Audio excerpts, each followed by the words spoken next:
Olá, bem-vindos ao curso de História Geral do Brasil para o Enem do Unacademy. Questões comentadas de Enem nos últimos anos. Na aula de hoje, vamos analisar questões de Enem sobre História do Brasil Imperial referentes à escravidão africana. O primeiro, uma questão de 2012. Torna-se claro que quem descobriu a África no Brasil, muito antes dos europeus, foram os próprios africanos, trazidos como escravos. E esta descoberta não se restringia apenas ao reino linguístico, estendia-se também a outras áreas culturais, inclusive a da religião. Há razões para pensar que os africanos, quando misturados e transportados ao Brasil, não demoraram em perceber a existência entre si de elos culturais mais profundos. Com base no texto, ao favorecer o contato de indivíduos de diferentes partes da África, a experiência da escravidão no Brasil tornou possível a formação de uma identidade cultural afro-brasileira, superação de aspectos culturais africanos por antigas tradições europeias, reprodução de conflitos entre grupos étnicos africanos, manutenção das características culturais específicas de cada etnia, resistência à incorporação de elementos culturais indígenas.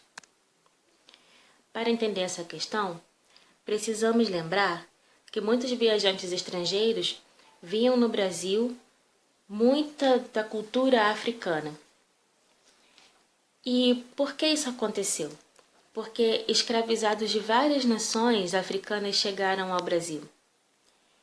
E essas pessoas passaram a se reconhecer, é o que o texto está dizendo, a se reconhecer em outros africanos, mesmo sendo de nações diferentes. Passaram a reconhecer sua similaridade cultural. De qualquer forma, laços de amizade podiam ser muito fortes entre os que experimentavam cativeiro juntos.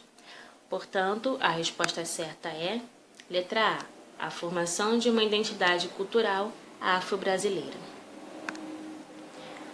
Agora uma questão de 2011 que não tem um texto, mas ela tem uma foto tirada em 1879. Você pode ver aí um casal de pessoas negras, obviamente ainda durante a vigência da escravidão, e elas estão vestidas. A moça com um vestido e uma sombrinha, e o homem com um paletó, sapatos e calças compridas. A pergunta é: que aspecto histórico da escravidão no Brasil no século XIX pode ser identificado a partir do vestuário do casal retratado acima? O uso de trajes simples indica a rápida incorporação dos ex-escravos no mundo de trabalho urbano. A presença de acessórios como chapéu e sombrinha aponta para a manutenção de elementos culturais de origem africana. O uso de sapatos é um importante elemento de diferenciação social entre negros libertos ou em melhores condições na ordem escravocrata. A utilização do paletó e do vestido demonstra a tentativa de assimilação de um estilo europeu, como forma de distinção em relação aos brasileiros. A adoção de roupas próprias para o trabalho doméstico tinha como finalidade demarcar as fronteiras da exclusão social naquele contexto.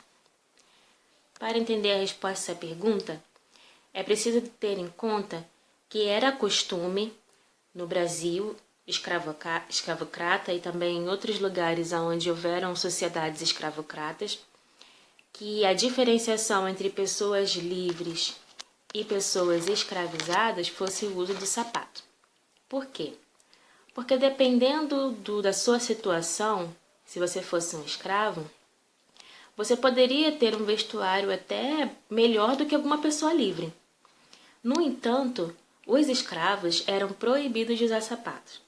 Essa figura aqui é uma figura de Debré, e aqui ele retrata pessoas escravizadas e livres, pessoas negras, e a diferenciação entre as pessoas escravizadas e as pessoas livres era o uso ou não de sapatos.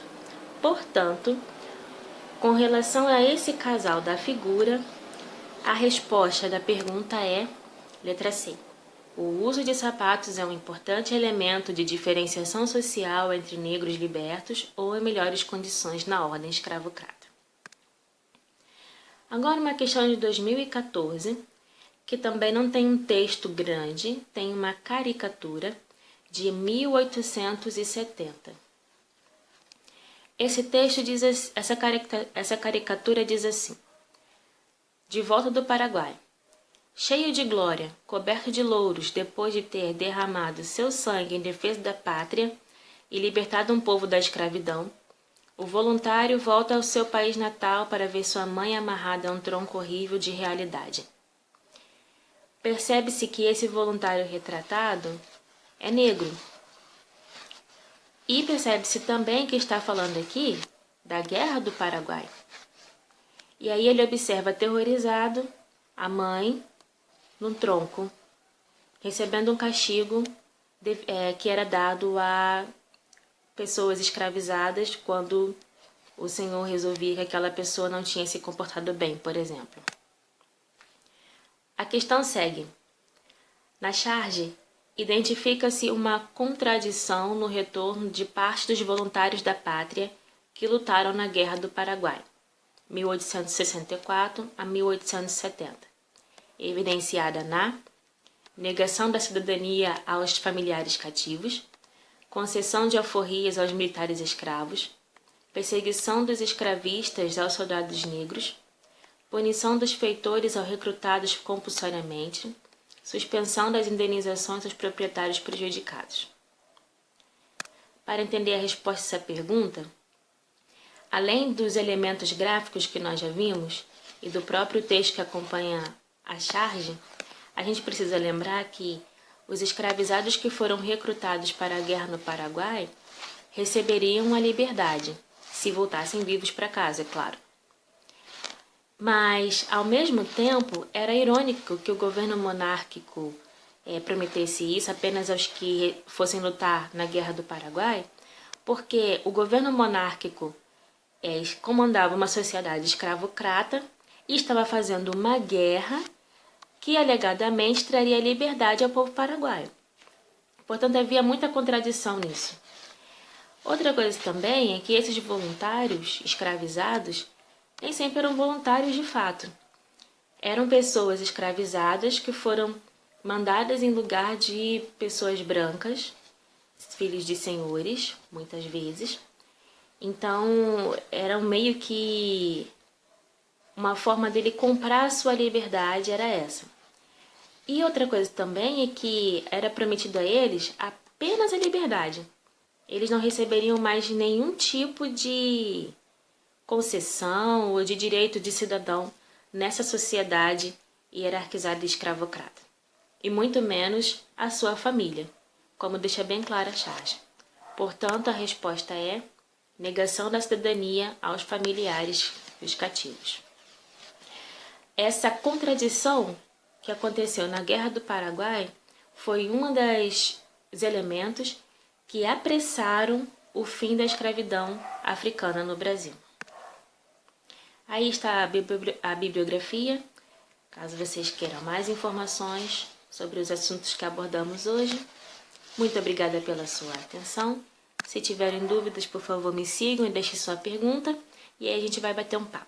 Muito obrigada por assistir e até a próxima aula.